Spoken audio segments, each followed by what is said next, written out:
PLT Sekda Sumsel melaksanakan rapat anggota tahunan bersama anggota Koperasi KPRI Bersatu Teguh tahun buku 2016 di Bina Praja.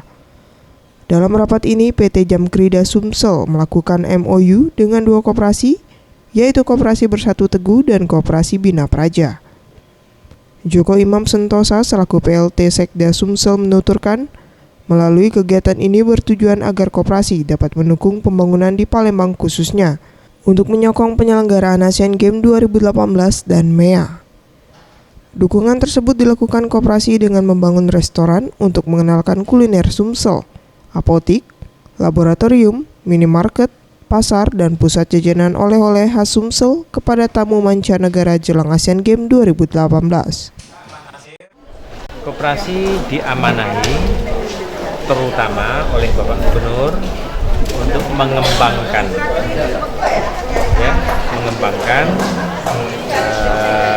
kegiatan-kegiatan koperasi bersama-sama dengan pengusaha-pengusaha lain, utamanya dalam suasana road to Asian Games, menyongsong Asian Games.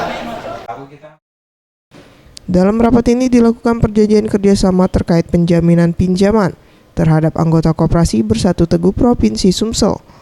Selanjutnya, Dian Askin Hatta selaku Dirut Jamkrida Sumsel menghimbau kepada SKPD yang terkait pembangunan Asian Games 2018 dapat memberikan penjaminan seperti pelaksanaan uang muka, jaminan penawaran, dan jaminan pemeliharaan kepada Jamkrida Sumsel. Dalam rangka Asian Games ini, ya kita minta untuk kepada seluruh SKPD yang memang ada terkait dengan pembangunan Asian Games itu dapat memberikan penjaminan surety bond. Ya, dalam hal ini mungkin jaminan pelaksanaan, jaminan uang muka, jaminan penawaran ataupun jaminan pemeliharaan kepada Jamkrida Sumsel. Anugerah Sandi Pratama, Sriwijaya TV.